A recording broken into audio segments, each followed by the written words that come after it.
So I got a question from Matthias.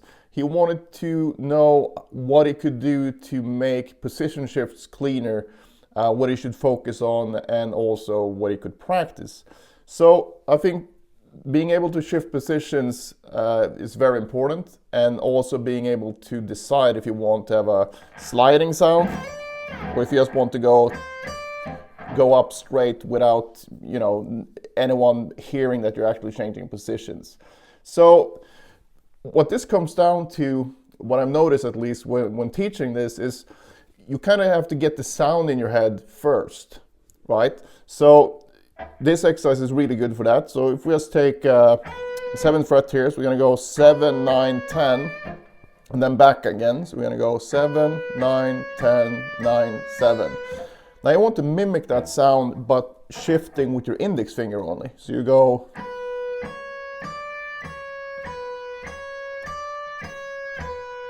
and you try to get that as close as possible.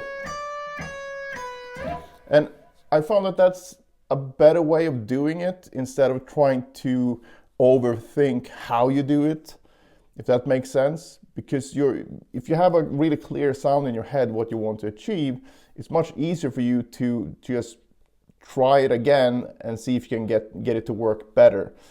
Instead of just doing something and having to think about a million things and then not having a really clear sound in your head, and then it's very difficult to achieve what you want technically. So we're kind of approaching it from what outcome we want to have, instead of trying to think of 6 steps to faster or cleaner shifting. Now with that said, there are certain things you want to make sure are in place. So the first thing is that you don't apply too much pressure, because if you do that, you're gonna get stuck, right? It's really hard to move, because you're basically clamping down too hard with whatever finger you're using to shift with. And a great way to find a good pressure, and I showed this in a previous video, this is from classical guitar. Basically you just fret the string. I'm doing this without any sound now, so I'm just doing this. So you can hear I have no pressure at all. I'm just resting on the 7th fret. Then I start applying a bit of pressure until I get a kind of a shitty sound, meaning it's like, buzzing and a little bit of a clean tone in there. But then I keep going until the tone is clean. Go back to the buzzing sound, clean tone, buzzing sound, clean tone. So if we look at this from make up a scale of 1 to 10, this being 1, the buzzing thing being 2, and then a clear tone is 3. When you try this yourself, you're probably gonna notice that you're not at a 3, you're probably at a 4, 5, or 6, 7, right, in terms of pressure. And let's say 10 is where you press the note out of tune. So, and this is something that happens for me as well. So I kind of need to check in on myself. If I start feeling like my fingers start flying away from the fretboard, for example, that's a clear sign that I'm using more tension than I need. So this is not something that you sort of outgrow. This is a really good thing to do. Just as when you pick up the guitar, you can play a chord and just try to get that, dialed in that way, just to remind yourself of how much pressure you actually need. So that's the first key, I'd say, to make sure you're not pushing down harder than you need. And the second thing is to practice it with what I call transition time, and I'm going to link to that video in the description.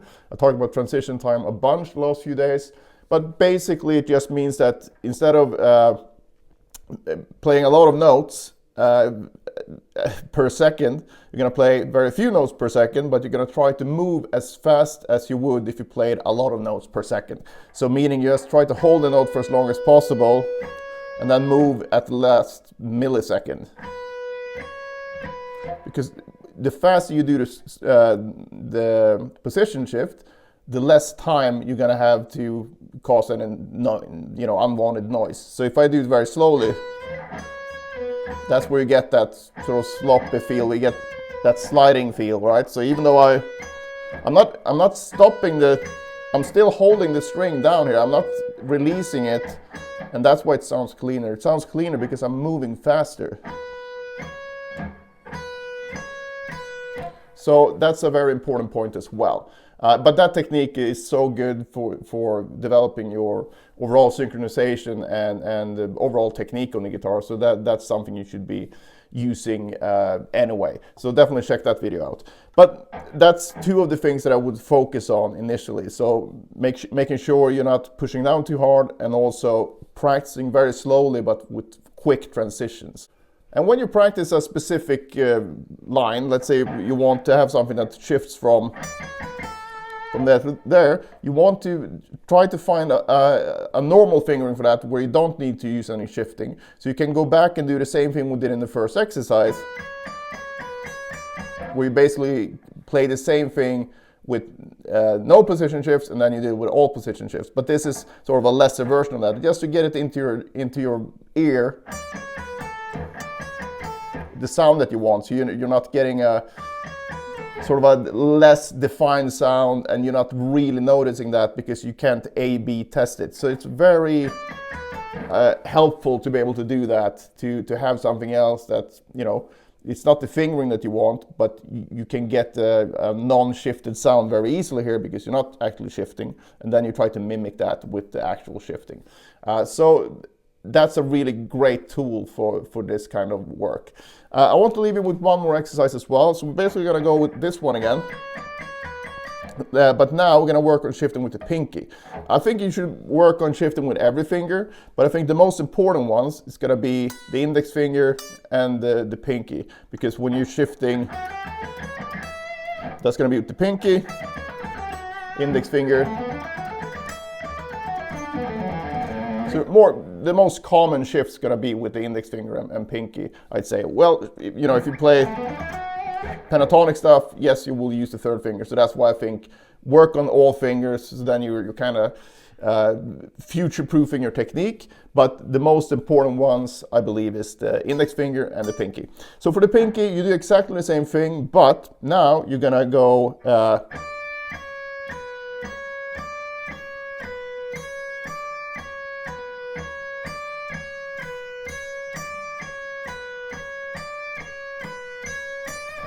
and the pinky is, I think it's a bit harder to do. So I would slow that down even more. Just go.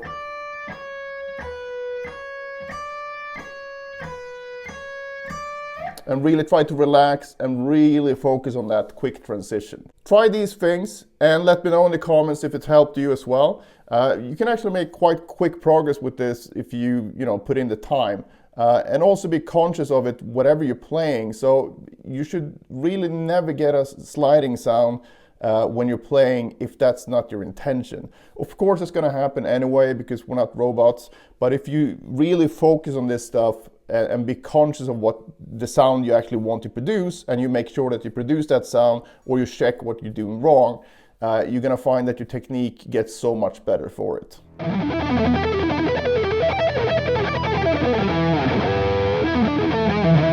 Back in the day, I used to have real issues with fast alternate picking when it came to 2 notes per string. I was fine with 3 notes per string, but the 2 notes per string thing was a bit harder to crack. So if you struggle with fast alternate picking as well, and you don't know what to practice or for how long, I've created the perfect solution for you in the form of the Pentatonic Picking Power Book. So in this book, you'll find a daily workout that will not only help your pentatonic picking, but will also upgrade your overall alternate picking technique. So it contains basically the same exercises I used myself to develop my picking abilities, as well as numerous students over the years that I've given the same exercise to with great results. So I know these exercises work as long as you put in the work. So it's not a quick solution or quick fix. It will still take a lot of work, but at least you have a very easy to follow routine. So if you're up for a big alternate picking upgrade in 2024, I cannot think of a better start. It's $9 and I think it's very underpriced, but I did it that way just so as many people as possible could be helped by this. So check that out.